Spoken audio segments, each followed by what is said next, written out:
Ito po ang ating Africa Fly lightweight stroller, good for newborn, fully reclined po siya up to 3 years old. It depends pa rin po yan sa laki timbang ng baby po ninyo kung kakayanin po siya ng 4 to 5 years old. Already washed and ready to use. Reversible po yung kanyang handle, high seated, okay? So this is budget meal stroller. Hindi po ito pwede sa mga masiselang buyers, okay? So ito po yung details po niya one by one. So ito yung setup niya kapag naka-reverse, and then full canopy, ayan, and then fully reclined. So ito yung kanyang canopy, ayan. So meron lang siya mga faded dito. Kaya this is budget meal stroller only. Ito yung kanyang peekaboo. Pag naka-reverse, ito yung kabilang side. Ayan, okay. So yung mga faded niya dito sa lining na yan, ha. As you can see naman po sa video. And then lockable siya dito sa side para mag-fit.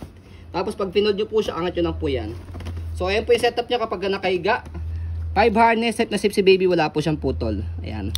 So adjust nyo lang po siya dito for newborn, toddler, and kids. Front handle, ayan, meron siyang kasamang pad, press nyo lang po dito. Ayan. Paglalagay, tatanggalin nyo po si baby. And then leg rest, yan. So adjust nyo lang po ito. Pabalik, pagka nakaupo, pagka nakahiga, atake nyo lang po siya. So ayan yung kanyang footrest, and then yung kanyang gulong. Ayan, okay? So next natin, i-adjust natin siya for normal handle, forward facing niya. So ito, aangat nyo lang po ito, left and right, shoot nyo rito. Ayan, okay? So ito po yung setup niya kapag naka-normal. Ayan, okay? So next natin yung kanyang body frame sa right side. Ayan. Okay, and then sa likod, ayan yung kanyang gulong, and then stopper, check natin kung okay. Ayan, all goods. And then yung basket niya sa likod. Ayan.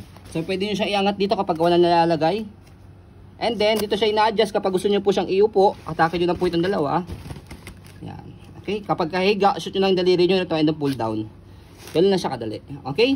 So next natin yung kabilang side ng body frame. And then yung handle, check natin kung meron siyang tear. Yan, wala naman siyang tear. Yan, okay, so stroll natin to make it sure na wala siyang problem regarding sa kanyang mechanism. Yan, smooth siyang gamitin. Yan.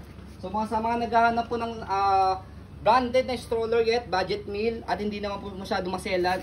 So ito para po sa inyo. Okay, so pag fold po sa kanya, one hand fold, one hand open. So try natin. So fold muna yung canopy. So slide nyo lang siya, kailangan naka-red, naka-unlock. Press yung ilalim, angat yung likod, and then pull down. Ganun lang siya kadali kapag in-close. Pag in-open, same lang din siya. Kailangan naka-unlock siya, press yung ilalim, buka yung likod, tapos angat nyo po siya. Buka, tapos angat yung likod, tapos bubuka nyo lang siya ganun. See? One hand fold, one hand open. So ayun po, as you can see, very details po kami sa amin po pag video kasi amin siya policy. No refund, no exchange, what you see is what you get. So ayun po, maraming salamat. Have a nice day and God bless po.